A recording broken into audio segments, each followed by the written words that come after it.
நம்ம பார்க்க போகிறது வந்து டைமென்ஷனல் அனாலிசிஸோட தேர்ட் அப்ளிகேஷன் வந்து பார்க்க போகிறோம். அதாவது பரிமாண பகுப்பாய்வினுடைய மூன்றாவது பயன்பாடு. ஸோ மூன்றாவது பயன்பாடு என்ன அப்படின்னு பார்த்தீங்கன்னா, to establish the relation among various physical quantities, அதாவது வெவ்வேறு இயற்பியல் அளவுகளுக்கு இடைப்பட்ட தொடர்பினை நிறுவுதல் அப்படின்னு சொல்கிறோம். ஸோ உங்ககிட்ட வந்து ஏதாவது ஒரு இயற்பியல் அளவு இருக்குது, அந்த ஒரு இயற்பியல் அளவு வேறு எதையெல்லாம் சார்ந்தது அப்படிங்கிறத இந்த முறை மூலமாக நீங்கள் கண்டுபிடிச்சிடலாம். அதாவது சமன்பாடுகளை பொதுவாக உருவாக்கலாம். சமன்பாடுகளை உருவாக்குதல் தான் இந்த மூன்றாவது முறை. ஸோ இதில் சில எக்ஸாம்பிள்ஸ் நமக்கு கொடுத்துருக்காங்க. இந்த எக்ஸாம்பிள் பார்த்தா நமக்கு சிம்பிளாக புரிஞ்சும். ஸோ இதில் எக்ஸாம்பிள் வந்து நம்ம ஃபஸ்ட்டு நமக்கு கொடுத்துருக்கிறது வந்து எக்ஸாம்பிள் 1.15 வந்து இங்கே நம்ம பார்க்குறோம். இது வந்து எக்ஸாம்பிள் 1.15 வந்து கொடுத்துருக்கோம். கொஸ்டின் என்ன அப்படின்னா, obtain an expression for the time period of simple pendulum, அதாவது தனி ஊசலின் அலைவு காலத்திற்கான சமன்பாட்டை வருவி அப்படின்னு கேட்டிருக்காங்க.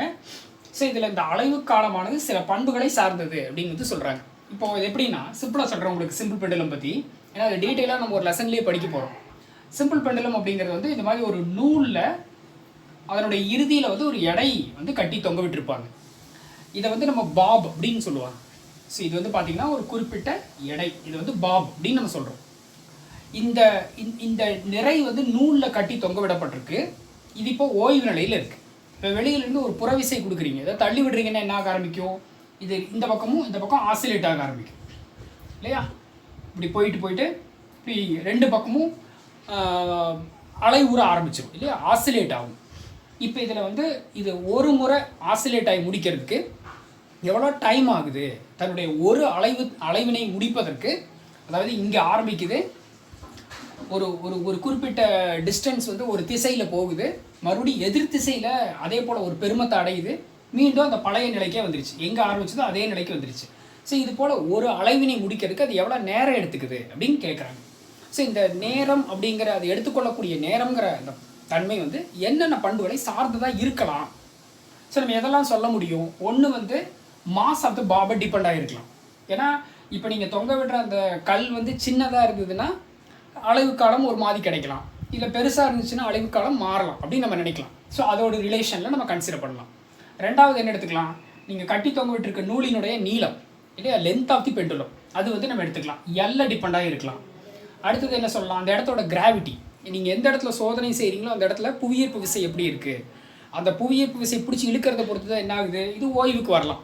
ஸோ அப்போ இந்த மூணு பண்புகளை சார்ந்ததாக இருக்கலாம். எது எம் அப்படிங்கிற பண்பை சார்ந்ததாக இருக்கலாம், நீளம் எல் சார்ந்ததாக இருக்கலாம், அந்த கயிற்றினுடைய நீளம், அடுத்து அந்த இடத்தினுடைய புவியீர்ப்பு முடுக்கம். இந்த மூன்று பண்புகளும் இதனுடைய அலைவு காலத்தை வந்து தீர்மானிக்கலாம் அப்படின்னு நம்ம சொல்கிறோம். ஸோ அதை எப்படி சமன்பாடாக நம்ம மாற்ற போகிறோம், உண்மையிலேயே டி அப்படிங்கிற அந்த அலைவு காலம் வந்து எம்எல்ஜி அப்படிங்கிற அந்த மூன்றையும் வந்து சார்ந்ததாக இருக்குமா அப்படிங்கிறதெல்லாம் இந்த இடத்துல நம்ம ஈக்குவேஷனாக நம்ம கொண்டு வந்துடலாம்.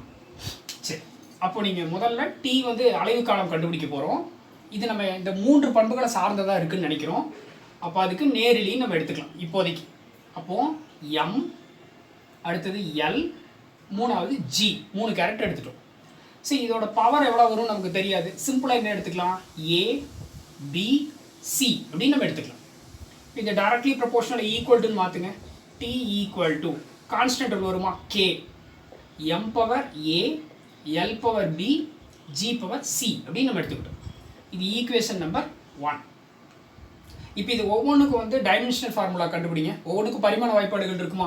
டீங்கிறது நம்ம என்னென்னு சொல்லியிருக்கோம், அது வந்து அலைவு காலம் இல்லையா, டீங்கிறது வந்து அலைவு காலம், டைம் பீரியட். ஸோ அப்போ அதனுடைய பரிமாண வாய்ப்பாடு என்ன, அது டி தான். எம்முங்கிறது என்னன்னு நம்ம சொல்கிறோம், ஊசல் குண்டினுடைய நிறை, பாப் எடுத்துருக்கோம், அந்த பாபோட மாஸ். ஸோ அப்போ அதனுடைய பரிமாண வாய்ப்பாடு என்னவாக இருக்கும், கேபிட்டல் எம். எல்லுங்கிறது என்ன, நீங்கள் கட்டி தொங்க விட்டுருக்கிற அந்த நூலினுடைய நீளம். அப்போது நீளத்தினுடைய பரிமாண வாய்ப்பாடு வந்து என்னன்னு சொல்லிடலாம், எல். ஜிங்கிறது என்ன, ஆக்சலரேஷன் டியூ டு கிராவிட்டி. அப்போ ஜியோட பரிமாண வாய்ப்பாடு என்னன்னு சொல்லியிருக்கோம், எல் இன்ட்டு டி பவர் -2. இப்போ இந்த பரிமாண வாய்ப்பாடுகள் எல்லாத்தையும் இந்த சமன்பாட்டில் பிரதியிடுங்க. கேங்கிறது வந்து பரிமாணம் இல்லை, அது ஒரு கான்ஸ்டன்ட் தான், டைமென்ஷன்லெஸ் கான்ஸ்டன்ட், பரிமாணமற்ற ஒரு மாறிலி. அதனால் அதுக்கு மட்டும் பரிமாண வாய்ப்பாடு இல்லை, மற்ற எல்லாத்துக்கும் நம்ம பிரதியிடலாம். இது எல்லாத்தையும் இந்த சமன்பாட்டில் பிரதியிடுங்க, ஒன்றும் இல்லை. அப்போ டி ஈக்குவல் டு, இந்த இடத்துல வந்து எம்முக்கு என்ன கொடுக்கலாம், capital M power A and எல்லுக்கு வந்து என்ன கொடுப்பீங்க எல் தான். அப்போ எல் பவர் B. அடுத்தது ஜிங்கிறதுக்கு என்ன கொடுக்கலாம் எல் இன்டூ டி பவர் -2. வெளியில் வந்து பவரில் C.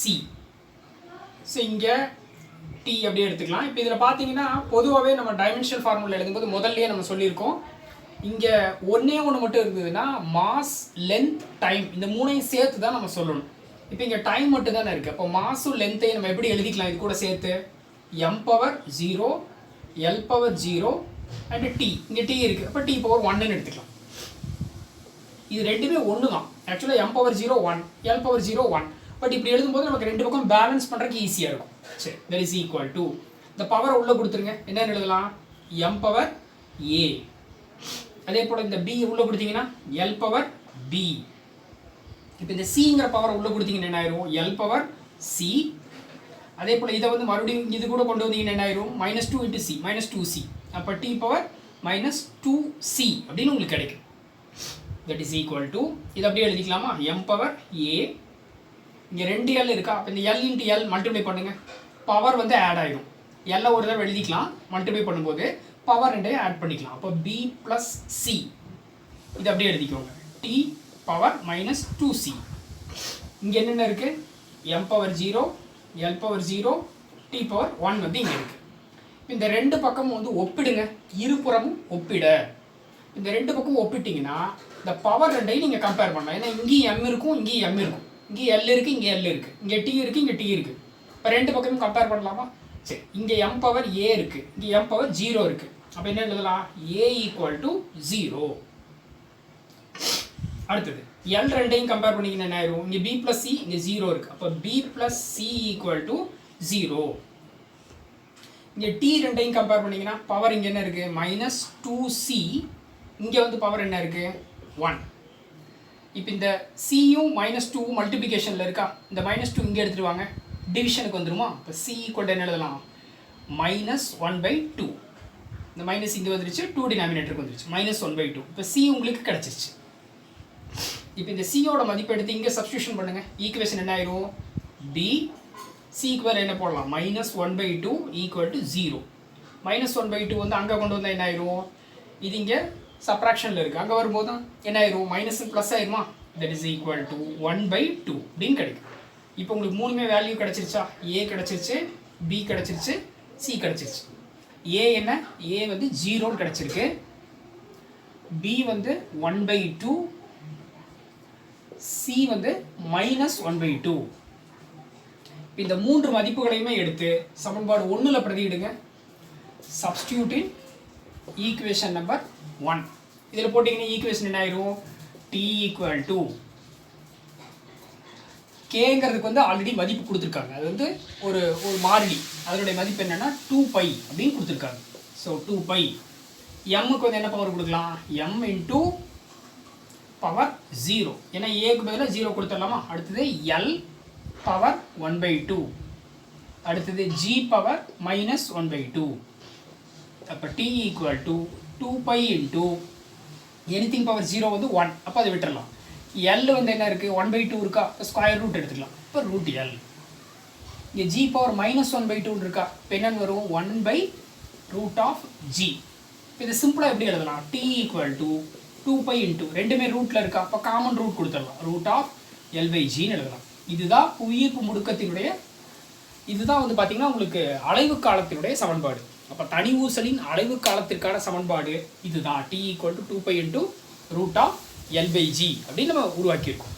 அப்போ இங்கே முதல்ல நம்ம என்னென்னு சொல்லியிருந்தோம், வெவ்வேறு இயற்பியல் அளவுகளுக்கு இடைப்பட்ட தொடர்பினை நிறுவலான்னு சொல்கிறோம். அப்போ இந்த டைம் பீரியடுங்கிற கேரக்டர் எதெல்லாம் டிபெண்ட் ஆகிருக்கு, நேரடியாக நீளத்தை டிபெண்ட் ஆகிருக்கு. நம்ம ஊசல் குண்டியினுடைய நீளம் வந்து மாறிச்சுன்னா இந்த டைம் பீரியட் மாறும், அது எடுத்துக்கொள்ளக்கூடிய நேரம் அலைவு நேரம் மாறும். அதே போல் அந்த இடத்தினுடைய புவியீர்ப்பு முடுக்கம் மாறும்போதும் அலைவு காலம் மாறும் அப்படின்னு சொல்லி நமக்கு ரிசல்ட் வந்து கிடைக்குது. ஸோ இது வந்து ஒரு எக்ஸாம்பிள்.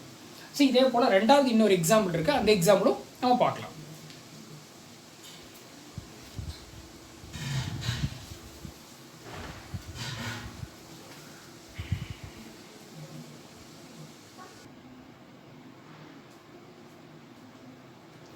நெக்ஸ்ட் நம்ம அந்த தேர்ட் அப்ளிகேஷன்லேயே வந்து ரெண்டாவது எக்ஸாம்பிள் வந்து பார்க்க போகிறோம். இது வந்து example 1.16.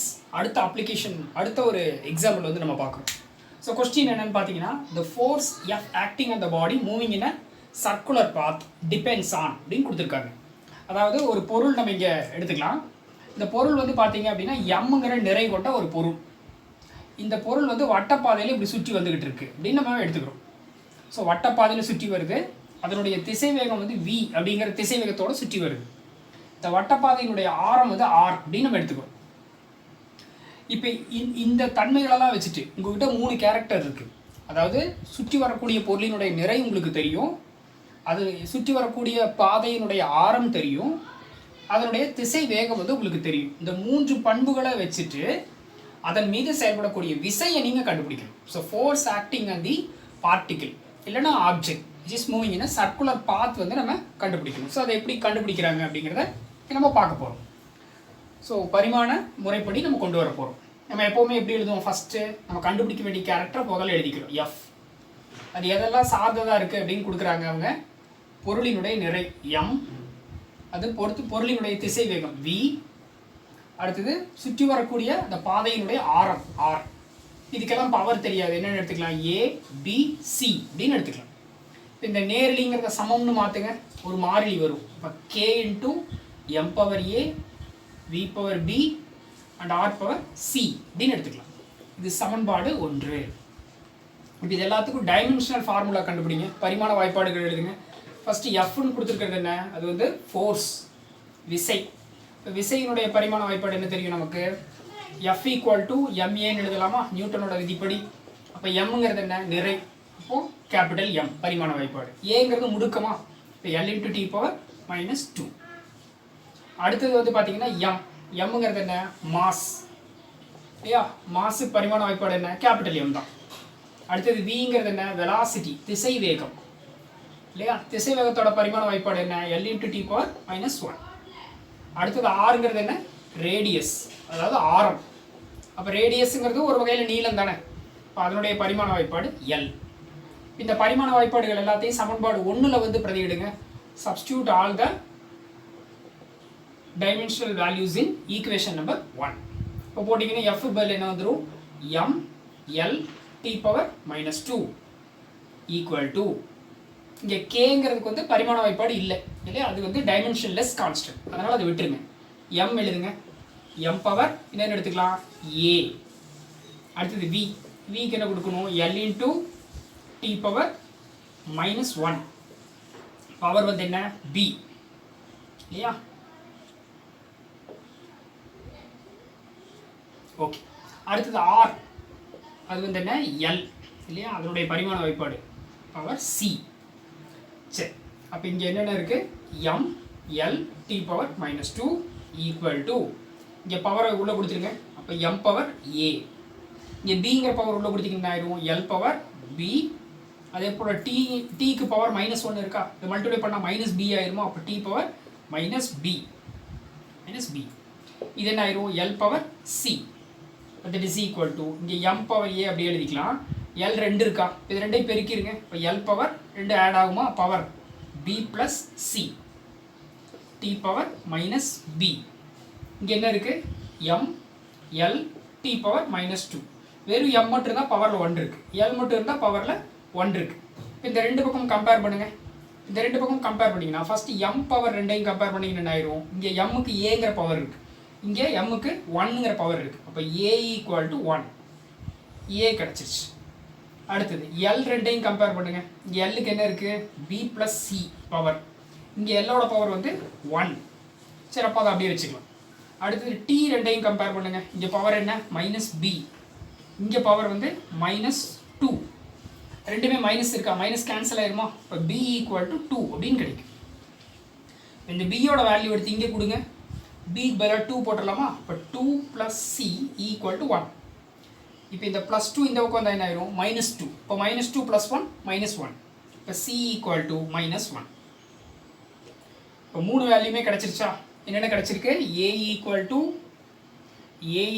1 and b equal to 2 and c equal to -1 கிடைச்சிருக்கு. இந்த 3 வேல்யூவுமே எடுத்து சமன்பாடு 1ல் பிரதியிடுங்க. இப்போ சப்ஸ்டியூட்டிங் ஈக்குவேஷன் நம்பர் 1. இப்போ இதில் சப்ஸ்டியூஷன் பண்ணிங்கன்னா என்ன ஆயிடும்? எஃப் ஈக்குவல் டு, ஸோ கேங்கிறதோட வேல்யூ வந்து 1 அப்படின்னு வந்து நமக்கு எடுத்துக்க சொல்லியிருக்காங்க. அப்போ 1ன்னு எடுத்துக்கலாம். எம் பவர் ஏ, ஏனா 1. அப்போ அடுத்தது வி பவர் பி, பவர் வந்து 2.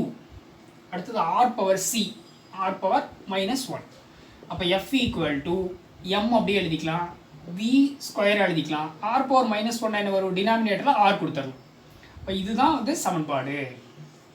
இது அதாவது வட்டப்பாதையில் சுற்றி வரக்கூடிய ஒரு பொருள் மீது செயல்படக்கூடிய விசை வந்து காண்பதற்கான சமன்பாடு வந்து கொண்டு வந்திருக்கும். F equal M V square, centripetal force அப்படின்னு வந்து பேர். இதுக்கு பேர் வந்து மைய நோக்கு விசை அப்படின்னு வந்து நம்ம சொல்கிறோம். ஓகே, ஸோ அப்போ இப்போ நம்ம 3 பயன்பாடுகள் வந்து நம்ம பார்த்துருக்கோம். ஸோ கடைசியாக இந்த லெசனோட லாஸ்ட் கொஸ்டின் வந்து லிமிடேஷன்ஸ் ஆஃப் டைமென்ஷனல் அனாலிசிஸ் அப்படின்னு நம்ம கொடுத்துருப்பாங்க. அதாவது பரிமாண பகுப்பாய்வு முறையினுடைய வரம்புகள். சரி, இதில் வந்து சில ட்ராபேக்ஸ் வந்து நமக்கு இருக்குது. இந்த பரிமாண பகுப்பாய்வுங்கிற முறையை நம்ம பயன்படுத்தும் போது என்னென்ன ட்ராபேக்ஸ் இருக்குது அப்படின்னு பார்த்தீங்கன்னா, ஃபஸ்ட்டு இந்த முறை நம்ம பயன்படுத்தும் போது இதில் நீங்கள் சில ட்ரிக்னாமெட்ரி ஃபங்க்ஷன்ஸ் எல்லாம் நம்ம பயன்படுத்த முடியாது. லாகரித்மிக் ஃபங்க்ஷன், ட்ரிக்னாமெட்ரி ஃபங்க்ஷனுக்கு இந்த முறை வந்து அப்ளிகபிளாக இருக்காது. இது வந்து ஒரு ட்ராபேக். அதே போல் 3க்கு மேற்பட்ட இயற்பியல் அளவுகளை வந்து இதில் பயன்படுத்த முடியாது. அது ஒரு ட்ராபேக் இருக்குது. அடுத்தது வந்து பார்த்தீங்க அப்படின்னா, இதில் நம்ம பயன்படுத்தக்கூடிய அந்த சமன்பாடை நம்ம செக் பண்ணுறோம். ஏதோ ஒரு சமன்பாடு கொடுக்குறாங்க, இந்த சமன்பாடை நீங்கள் செக் பண்ணுறீங்க. அப்போ டைமென்ஷனலாக கரெக்டாக அப்படின்னு தான் நீங்கள் செக் பண்ண முடியும். உண்மையாகவே அது சரியாக நமக்கு தெரியாது. நம்ம இதுக்கு முன்னாடி 2வது அப்ளிகேஷன் பார்த்துருக்கோம். அதில் உங்களுக்கு நான் சொல்லியிருக்கேன் எப்படின்னா, இப்போ S equal to UT plus ½ AT square அப்படின்னு ஒரு சமன்பாடு இருக்குது இல்லையா? S equal to UT plus ½ AT square. இதுதான் சரியான சமன்பாடு. ஒரு பொருளினுடைய இடப்பெயர்ச்சி கண்டுபிடிக்கிறதுக்கான சமன்பாடு இது. இப்போ இதில் சப்போஸ் வந்து 1/3 அப்படின்னு கொடுத்துருக்காங்கன்னு வைங்க. இந்த சமன்பாடு வந்து தவறானது. உண்மையில் இது தவறான சமன்பாடு. ஆனால் நீங்கள் பரிமாண முறைப்படி செக் பண்ணி பார்த்தீங்கன்னா இது டைமென்ஷன்லெஸ் கான்ஸ்டன்ட். இப்போ இது நீங்கள் சப்ஸ்டியூஷனே பண்ண மாட்டீங்க, ஈக்குவேஷன் சரின்னு காமிக்கும். அப்போ உண்மையில் தவறான சமன்பாடு, ஆனால் பரிமாண முறைப்படி இது சரின்னு காமிக்கும்.